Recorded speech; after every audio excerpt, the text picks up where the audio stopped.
Good afternoon and welcome to your lunchtime news on TV1. You're with me, Shehan Ranatunga. First up, let's take a look at your headlines this hour. The amendment brought forward by Ranil Wickremesinghe to the no-confidence motion rejected. The no-confidence motion to be taken up for a vote this evening. Education trade unions hold decisive meeting with the minister. Sri Jayawardhanapura University conducts research on the effectiveness of the Sinopharm vaccine. First up, your top story this hour. The Speaker today stated that the amendments made by Ranil Wickremesinghe to the no-confidence motion against Minister Udaya Gammanpilla cannot be accepted.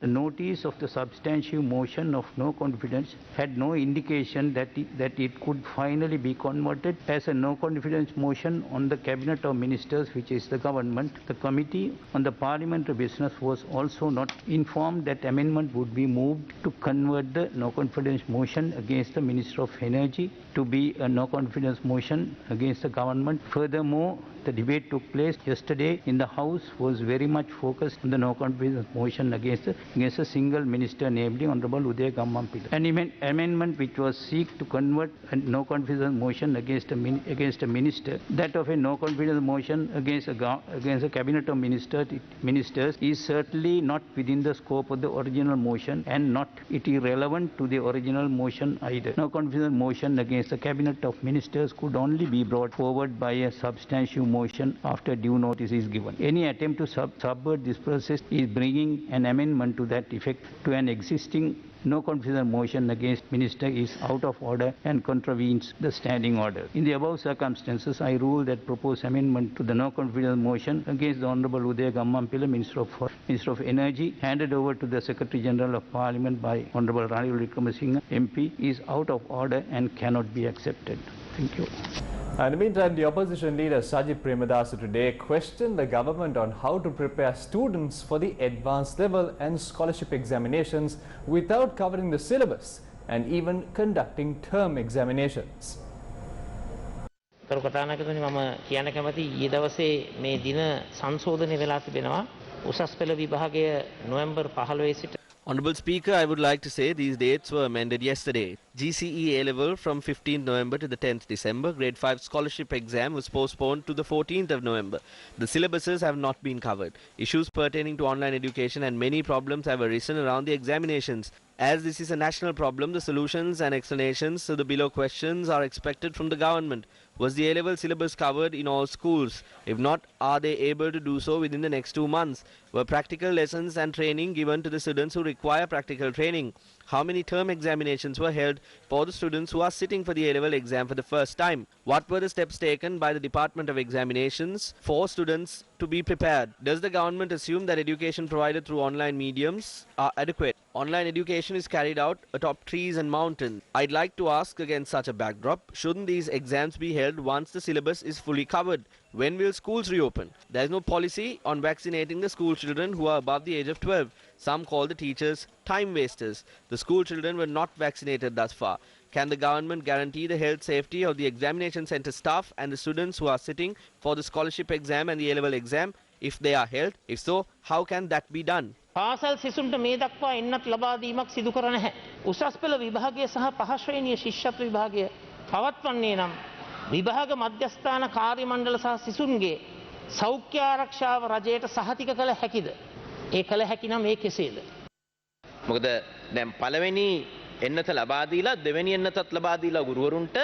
According to the procedure, schools were opened 2 weeks after the teachers received both the doses of the vaccine. That procedure will take place. Measures to cover the syllabus will take place. The practical training will commence once the schools reopen. Practical tests will not commence for the science stream of the A-level students. Only practical activities will take place. Term tests for grade 12 and 13 took place for the students who are sitting for the 2021 A-level examinations. In most schools, 3 term tests have taken place. The inoculation of school students were carried out according to the recommendations of the health experts. I'm happy that when the leader of the opposition questioned on the process of giving the vaccine to the teachers, here is the progress. As of yesterday, 46,693 have been given the vaccine in the Western Province. That is 97%. 5,000 were given the vaccine in the Colombo Army Hospital during half a day. There were no problems. I was present there as well. The answer to the 8th question, the vaccine was given to the school students according to the recommendations of health experts. 693ක් එන්නත ලබා දීලා තිනවා 97ක්. කොළඹ යුද හමුදා රෝහලේදී දවස් 1කමාරෙන් 5000කට එන්නත ලබා දුන්නා. කිසිම ගැටලුවක් වුණේ නැහැ මමත් ගියා නිරීක්ෂණය කරන්න. 8 වෙනි ප්‍රශ්නෙට පිළිතුර පාසල් සිසුන්ට එන්නත් ලබා දීම සිදු කරුණේ සෞඛ්‍ය බලධාරීන්ගේ උපදේශ සහ නිර්දේශන මතය. Due to the prevailing fertilizer crisis, people in Badulla, Atampitiya, Galewela and other villages are abandoning farming. The main livelihood of the people in Atampitiya, Veheragama and surrounding villages in Badulla is land cultivation. Farmers say that even though their crops have been mortgaged and cultivated, they have to now abandon them. They point out that nearly 100 acres of crops are being destroyed due to a lack of fertilizer. පොහොර ප්‍රශ්නේ දැන් විසඳ ගන්න බැරුවම ඉන්නේ පොහොරෙන් දැන් ගොවිතැන් නොකර ඉන්නේ තමයි හිතේ තියෙන්නේ කාබනික පොහොරක් නැහැ අර පොහොරක් නේ. What happened to the proposals made by the Ministry of Agriculture to solve the fertilizer crisis? The Agricultural Advisory of the central government questioned this matter. Problems have arisen for the farmers engaged in eco-friendly agriculture. We have given recommendations to the ministry and the department. Implement them and provide relief to the farmers. Then we will be able to make it successful. If not, a huge problem will arise. During this season, only 5 to 25% have not received fertilizer. The Minister of Agriculture is silent and we cannot stand this for years. It would take a few seasons for the farmers to get used to it. Implement a program to put this in order from season to season.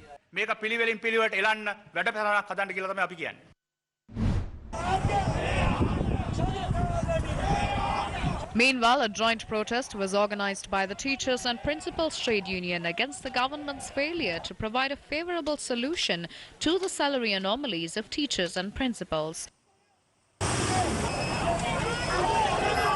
This was the manner in which the protesters marched from the Mathura bus stand to the Nupe junction.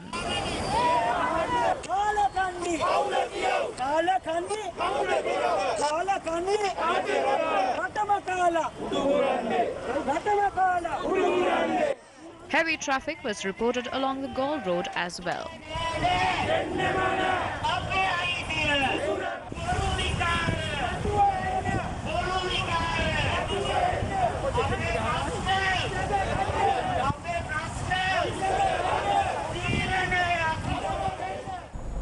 Now, meanwhile, teachers' unions arrived at the Ministry of Education in Isirupaya today to engage in discussions regarding several issues, including the teachers' principal salary anomalies. The Secretary of the Teachers Services Union, Mahinda Jayasinghe, and the General Secretary of the Ceylon Teachers Union, Joseph Stalin, took part in the discussion at 9 a.m. today.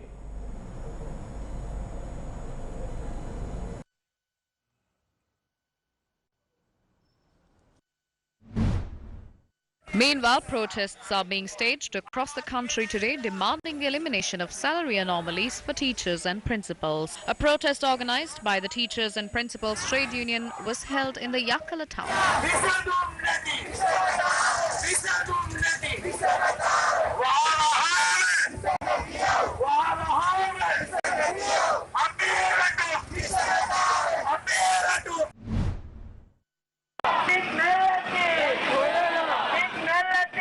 Another protest march organized by the Ceylon Teachers Union was held in Galgamur, demanding the elimination of salary anomalies of teachers and principals.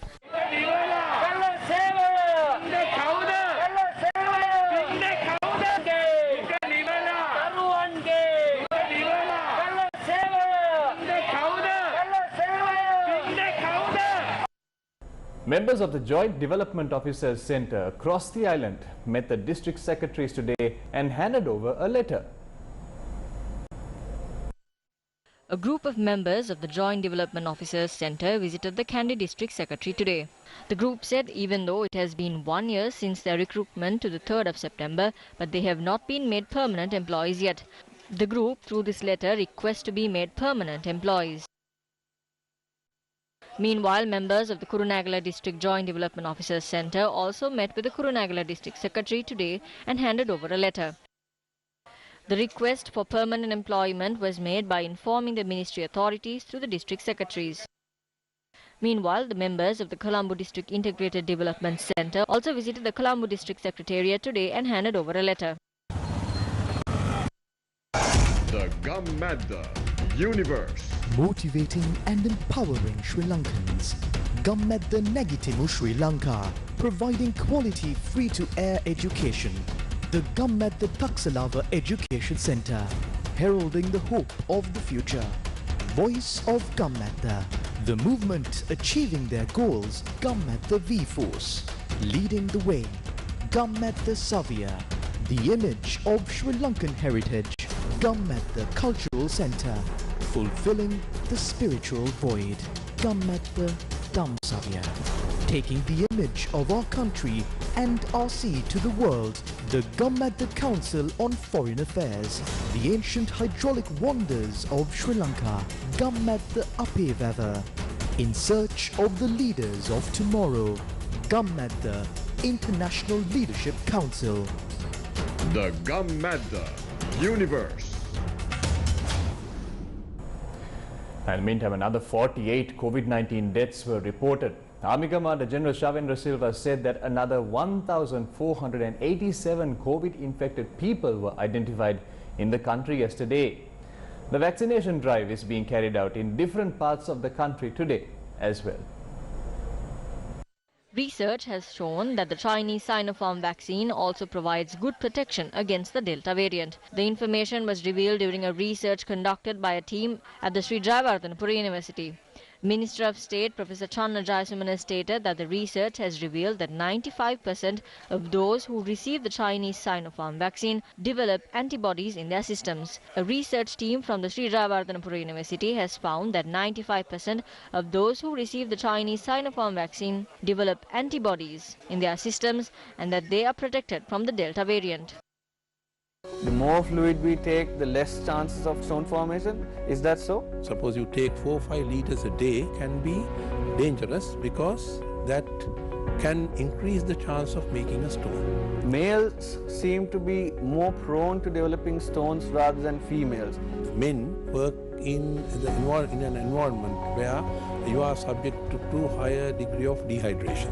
Some stones, especially the smaller ones, have a tendency to pass spontaneously. So if you have a 1 centimeter stone, there's absolutely no point waiting for it. Kidney stones and how to treat them on Healthline this week, Tuesday at 9:30 p.m. on TV1. Now, taking a look back at a development in Parliament today, the Minister of Agriculture Mahindanand Alutgamage stated in Parliament today that an agreement will be negotiated in the future to reach an agreement with paddy mill owners to ensure the control price imposed by the government is not exceeded. With the importation of 100,000 metric tons of rice, small mill owners have avoided this transaction. They haven't received loans. Farmers have to bear the brunt of this burden. Farmers who are battered by the shortage of fertilizer have to face this issue as well. What are the measures you are going to set in place? මේ කෙනුත් බැට කන්න වෙලා තියෙන නිසා ඔබතුමාලා මේ විලදී ගැනීමට මොකක්ද ගන්න ක්‍රියාමාර්ගය?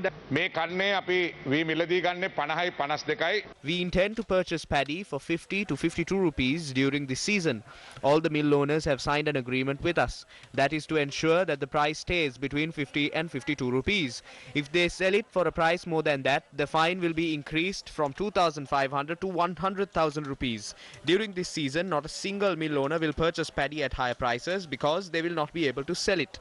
We have informed the Agriculture Ministry that the price of rice and paddy is determined by the government. We will not allow individuals to decide that price. We will come to an agreement with every faction, ensuring that if they sell it for a higher price, a substantial fine will be imposed. We will purchase paddy from farmers for a fixed price. The government will have full control of the price of paddy from next season. උපරිම දඬුවම් දෙනවා. ගොවියට සහතික මිලට අපි වී ටික ගන්නවා. ඒ නිසා ඊළඟ කන්නේ ඉඳලා වී මිලත් හාල් මිලත් පාලනය සම්පූර්ණ රජය සතු අපි කරගන්නවා. ඒකේ හැබැයි ප්‍රතිඵලය ගොවියට That will not benefit the farmer. The farmer is suffering while you are attempting to stabilize the price of rice. In your attempt to ban chemical fertilizer, you have also suspended the importation of weedicides and pesticides. What is the substitute for this? Farmers are abandoning their cultivations. මේකට කියන විකල්පය මොකද්ද? අද සියලුම කෘෂිකර්මාන්තය දැන් අතහැරලා දාන්න තැනටපත් වෙලා කපලා විනා අයින් කර තැනටපත් කරලා. ඔයාගේ පවුලේ ඉන්නවද වකුගඩු එහෙම නැති කවුරු හරි? Do you have anyone in your family without kidneys? Do you have any kidney patients? Do you have cancer patients in your family? No, your father is a kidney patient. Remember, the president along with the government is attempting to ensure food security. However, the scoundrels in the opposition are advocating against it. හැබැයි මේ රටේ තියෙන කාලකන්ණි විපක්ෂය කියන්නේ මිනිස්සුන්ට වහ දෙන්න කියලා. තමුන්නාස්සලා කියන්නේ මොකද්ද? මොනවද කියන්නේ? මොනවද ෆොන්සේකා කියන්නේ? ෆොන්සේකා මන්ත්‍රීතුමා මොනවද? කාලකන්නිකම මගෙන් අහගන්නද? මම කියන්නද කාලකන්නිකම පිළිබඳව? හමුදාපතිකමට ගෞරවයක් තියෙනවා. හැබැයි ෆොන්සේකා මන්ත්‍රීට ගෞරවයක් නැහැ. අහගන්න එපා. රෙදි ගලව ගන්න එපා. මගෙන් පුතත් එක්ක කරපු ගණදෙනු ටිකයි ඔක්කොම ටික. මේ පොහොර සියල්ල අපි සතුව තිග්ග හංගලා තිබ්බා. I respect you as a former army commander, but I have no respect for parliamentarian Fonseca. Do not be vilified. The stocks of fertilizer were hidden. We exposed it and released it to the market. Farmers are now receiving fertilizer. You cannot protest now. I saw parliamentarian Nelson going into a paddy field for the first time. That is good. You are planning on crossing over today, aren't you? I will only make one call and you will be sitting on this side. I will make sure you meet parliamentarian Roshan and greet him with a sheaf of betel leaves.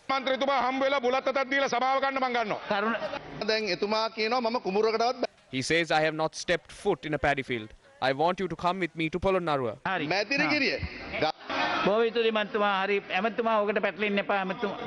කුඹරට බහලා දිනව කොහොනේ? හරි. ඔයා කියන්නේ ගෝවියා පොහොර ජාති කියා පාවිච්චි කරනවද කියන්නේ? හරි. ගෝවියා ගහන පොහොර ජාති මොන කියන්නේ? ඔයා මට කියන්නේ V වර්ග කියක් තියනවද කියලා කියන්නේ? ඒ සපත්තු ගරු කතානායකතුමනි මේ ඇමතිවරයා මහින්දානන්ද ඇමති Minister Mahindananda is casting aspersions on people when questioned. ඒ ප්‍රශ්න උත්තර දෙන්නේ. බුදුමාට උත්තර දුන්නා. දැන් ඒ ප්‍රශ්නේ ඉවරයි. ඒ ප්‍රශ්න උත්තර ඉවර කරන්න. එළියෙන් උත්තර අහගන්න. News right here on TV1. Thank you for watching.